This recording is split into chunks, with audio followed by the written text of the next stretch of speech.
Chicago Gourmet is not only about savory food. We also have fabulous, wonderful, delicious desserts, some of them made by this wonderful woman, the executive pastry chef here at NoMi Kitchen, Meg Gellus. Gellus. Yes. Okay. And you're going to tell us about what you're going to make for Chicago Gourmet, huh? Absolutely. Chicago Gourmet is one of my favorite events all year. There's so many people. Everyone's really excited to try our food. And I think it's nice because when you go to Chicago Gourmet, you want to get around and try as much food as you want. So I like to do something that's easy to just kind of pop in your mouth and walk away and find the next thing. You know, as a consumer, I have to say thank you for that because you know when you're at Chicago Gourmet, you're like juggling like the wine and the little plates and the this, and it's like really hard to do. Brilliant. Absolutely. Thank you. So today we're going to make caramel apple cream puffs. We've got a few finished ones right here.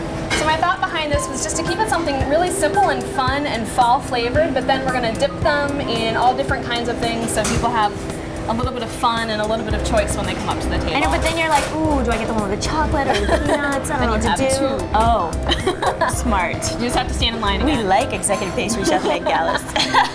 Okay. So we're going to start by making the pastry, which is the cream puff base. It's super easy. It's one of the first things that I learned to make as a pastry cook, and it's one of my favorite things to make. Okay. So it's milk, water, just a teeny bit of salt and a teeny bit of sugar, and then some butter, just a little bit of butter. Is that all? Yeah. Solid. Some people do it just with water, right? Some people do. I find this is a little bit richer, a little bit creamier. The great thing about pastry is that you can use it for so many different things. It's the base for cream puffs and eclairs and Paris breasts and little cheese gougères. You can make a million things. So with this it. can go sweet or savory. Absolutely. So when this comes to a boil, which is about to do, we're going to dump in the flour all at once. This is a tricky part, is it not? This is sort of the tricky part, yes. This is where you kind of have to know what you're looking for, and it's easy to either undercook or overcook it at this point.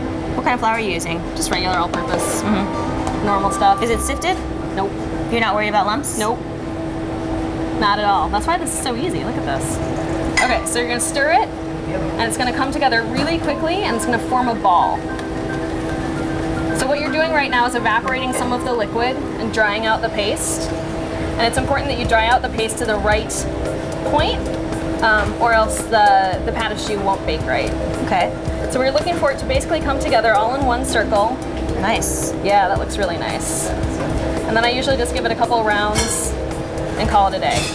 And then you're gonna paddle it on about medium speed, low to medium.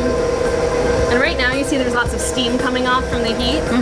So we're gonna wait until that stops before adding anything else. So now we're gonna start adding our eggs. Is it just yolks or is it whole eggs or what? This is whole eggs. Oh, really? Yeah, they're just all beaten up. That's so that you don't get like a lump of yolk going in all at one time. Is there water in there as well? No. So we're just gonna drizzle it in and let the paste incorporate the eggs as much as it can at a time. So we get it, so it's nice and smooth, and it should have a little bit of flexibility to it. So we're gonna transfer it into a piping bag, which I actually already did. So now this is the hard part, and I'm gonna have you try this. No way, really? Yeah, absolutely. Yes. All right, Okay. I think I can do it. All right, so now you have to pipe perfect little balls. No pressure. But then I'll teach you a trick if they're not quite perfect.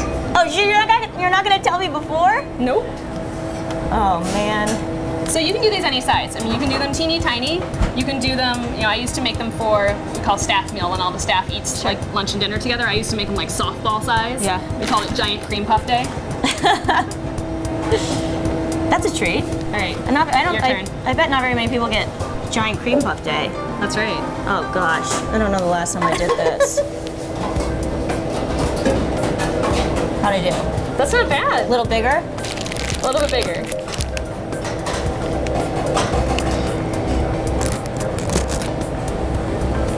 All right, you're gonna come help me prep for Chicago Gourmet. I am? Yeah, I have to make like 800 I'm of hired, these things. yes. I don't know, yours are much Not prettier bad. than mine are. Here, let's do tell a few more. Tell me your trick. So you squeeze and then stop squeezing. Okay. And then use the tip to cut it off. Okay.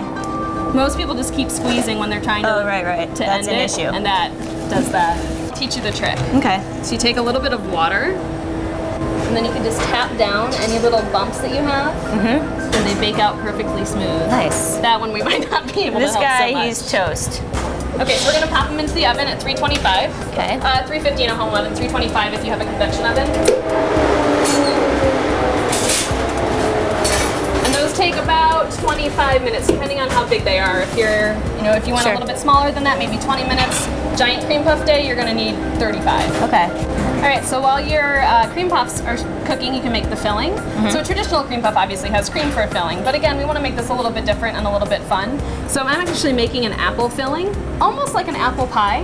That way it's sort of like a caramel apple, sort of like an apple pie, all kind of rolled into one.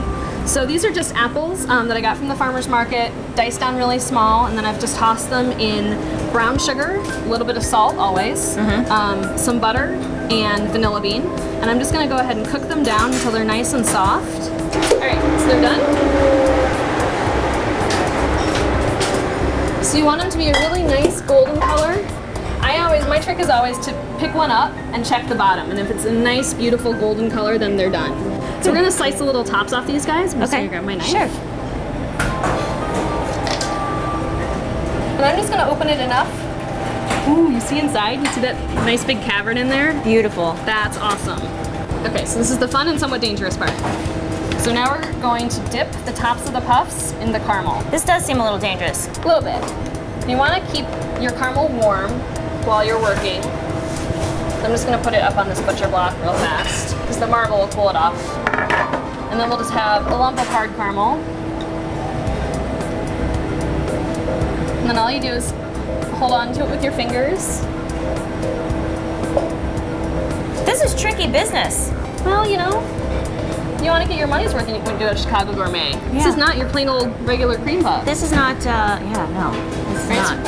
So we've got caramel, and then we can top it with anything. I've got peanuts, I've got cocoa nibs, I've got sprinkles for the kids. Nice. That's Nice so and sweet. fun. We've got a little streusel, so if you want to follow the apple pie theme, and then we've got little caramelized nuts as well. Yes. So really we'll have a bunch of different options that people can choose from, or, have several of. And that's it. That's what we'll be doing at Chicago Gourmet.